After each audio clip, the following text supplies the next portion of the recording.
જો tan θ બરાબર 4/3 તો 1 - sin θ upon 1 + sin θ ની કિંમત કઈ જગ્યાએ છે? હવે તમને આવું પણ પૂછે કે જો tan θ બરાબર 4/3 હોય તો 1 - sin θ upon 1 + sin θ ની કિંમત શોધો. આ તમને દાખલા ટાઈપ પણ પૂછી શકાય, રાઈટ? એટલે આ દાખલો બેઝિક અને સ્ટાન્ડર્ડ બંને માટે મોસ્ટ એમપી છે. તો વિડિયોને સેટ પણ સ્કીપ ના કરતા અને છેક સુધી જોજો.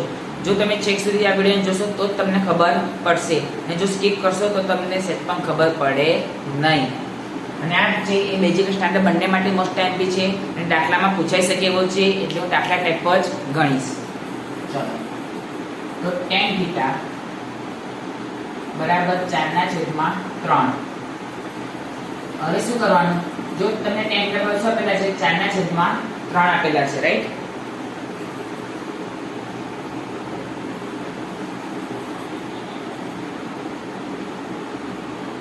હવે જો sec² θ, તો sec² θ બરાબર શું છે? 1 + tan² θ.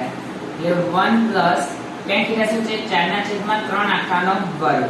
તો 1 + 4 નો વર્ગ કેટલો? 16. 3 નો વર્ગ 9.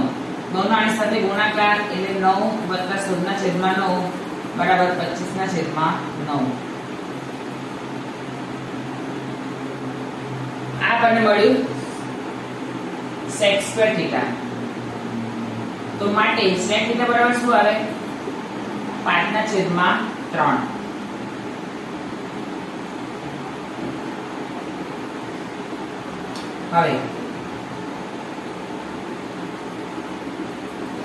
હવે 1 - sin θ √ (1 + sin θ). હવે રૂટ છે તો અનુબદ્ધ કરીને લઈશ. તો 1 - sin θ / 1 + sin θ ગુણ્યા, હવે અનુબદ્ધ કરીમાં શું કરવાનું? વચ્ચેનું ચિહ્ન બદલાઈ જાય. પ્લસ છે તો શું થઈ જાય? માઈનસ, અને માઈનસ છે તો શું થઈ જાય? પ્લસ. તો બરાબર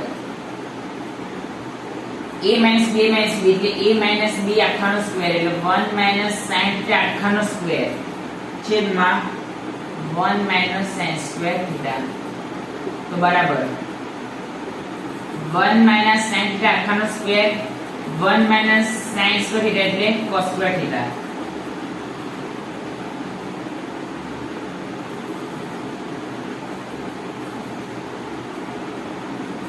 એટલે એવું લખાય કે બરાબર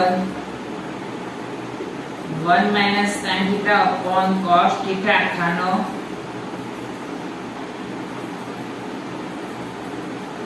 સ્ક્વેર.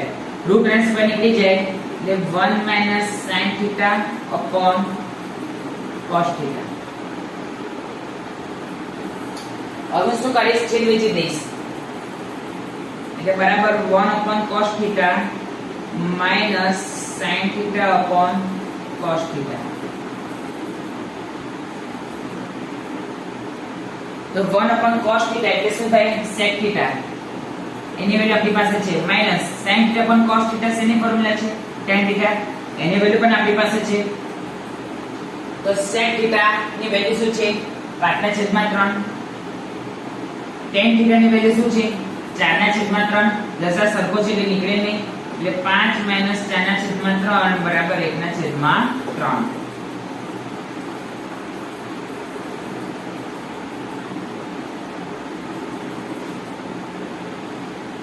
તો મિત્રો આજના વિડીયોમાં આટલું જ. કાલે ફરી એક નવા વિડીયો સાથે મળીશું.